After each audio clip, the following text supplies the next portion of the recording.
Search India, कहानी से सच्चाई तक। सदन से बाहर जाने के बाद आपने चेयर के बारे में भी अपशब्द कहे, आपने लोगों को गुमराह किया, तो मैं आपको रूल पोजीशन स्पष्ट कर रहा हूं। आपने हमें गेट के अंदर आने से रोका, गैर कानूनी तरीके से रोका, गैर संवैधानिक तरीके से रोका और रूल बुक के अनुसार नहीं रोका। साथियों, अभी विपक्ष ने जब उनको निष्कासित किया गया था, बैठिए,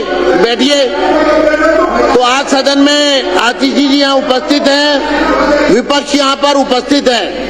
मैं रूल पोजीशन आपको स्पष्ट करना चाहता हूं, क्योंकि सदन से बाहर जाने के बाद आपने चेयर के बारे में भी अपशब्द कहे, आपने लोगों को गुमराह किया, तो मैं आपको रूल पोजीशन स्पष्ट कर रहा हूं।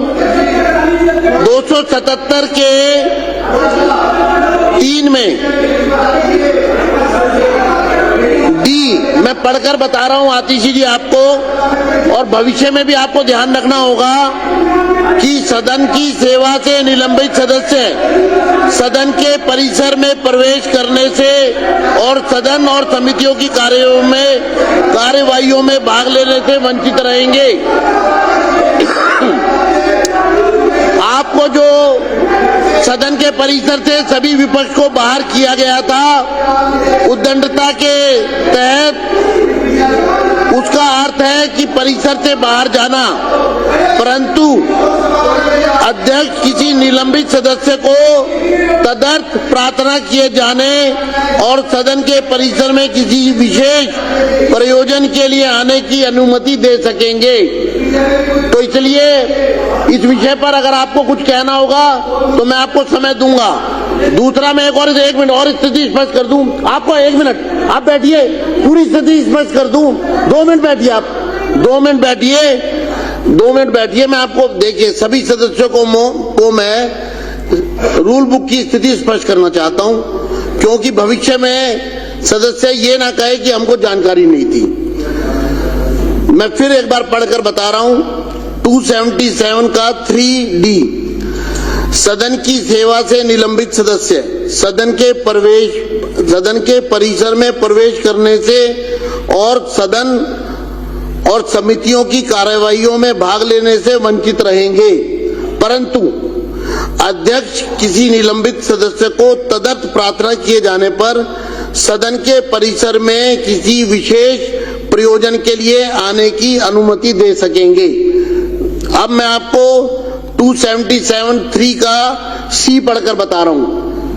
जो आप पहले दिन निलंबित होने के बाद सदन के परिसर में नारे लगाते रहे, प्ले कार्ड लेकर घूमते रहे, प्रोटेस्ट करते रहे, उसके बारे में भी आपको स्पष्ट कर देता हूं C पढ़ के। सदन द्वारा निलंबित सदस्य सदन के परिसर को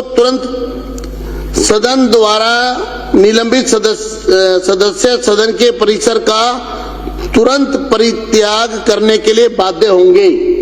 अगर आगे से आपको अगर मार्शल आउट किया जाता है तो सदन द्वारा निलंबित किसी भी सदस्य को, सदन द्वारा निलंबित सदस्य सदन के परिसर का तुरंत परित्याग करने के लिए बाध्य होंगे, किंतु ऐसा ना करने पर और अध्यक्ष द्वारा सदन का ध्यान इस ओर आकर्षित किए जाने पर कि बल का प्रयोग अनिवार्य हो गया है, मैं इसको दोबारा भी पढ़ूंगा, एक बार पढ़ रहा हूं जिससे कि सभी सदस्य समझ ले कि जब मार्शल आउट कोई सदस्य होगा तो उसको सीधा परिसर से बाहर जाना होगा। उसके लिए मैं C पढ़कर बता रहा हूं। सदन द्वारा निलंबित सदस्य सदन के परिसर का तुरंत परित्याग करने के लिए बाध्य होंगे, किंतु ऐसा न करने पर और अध्यक्ष द्वारा सदन का ध्यान इस ओर आकर्षित किए जाने पर कि बल का प्रयोग अनिवार्य हो गया है, निलंबित सदस्य बिना किसी और प्रस्ताव के सत्र की शेष कालावधि के लिए निलंबित हो जाएंगे। मैं इसको डिफाइन कर देता हूं, फिर डिफाइन कर देता हूं कि जो सदस्य निलंबित होने के बाद परिसर का परित्याग नहीं करेंगे और अध्यक्ष सदन को सूचित करेंगे कि उन्होंने परित्याग नहीं किया है, इसलिए बल का प्रयोग अनिवार्य हो गया है। ऐसी स्थिति में सदन को सूचित करने के बाद निलंबित सदस्य बिना किसी और नए प्रस्ताव के सत्र की शेष कालावधि के लिए निलंबित हो जाएंगे।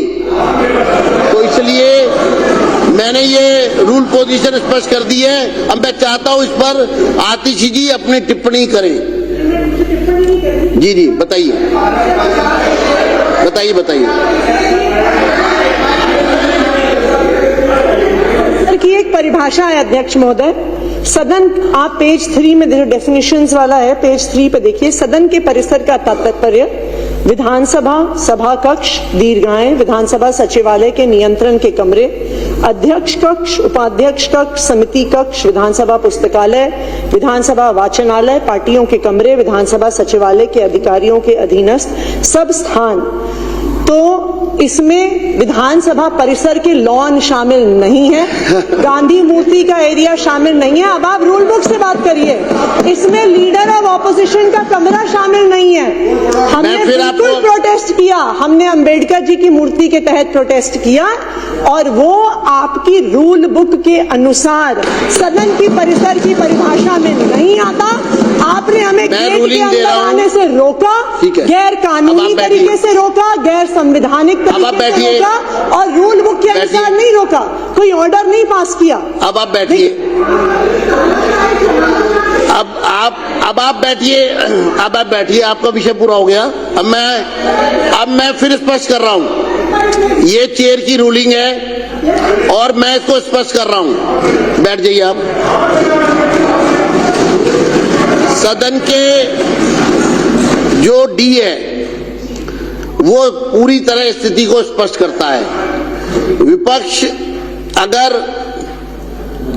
रूलिंग को और रूल बुक को अन्यथा लेगा तो कोई भी सदस्य, पक्ष का या विपक्ष का, वो इसके लिए परिणाम के लिए जो है वो एक प्रकार से वो समझ ले कि इसका परिणाम क्या होने वाला है। सर्च इंडिया, कहानी से सच्चाई तक।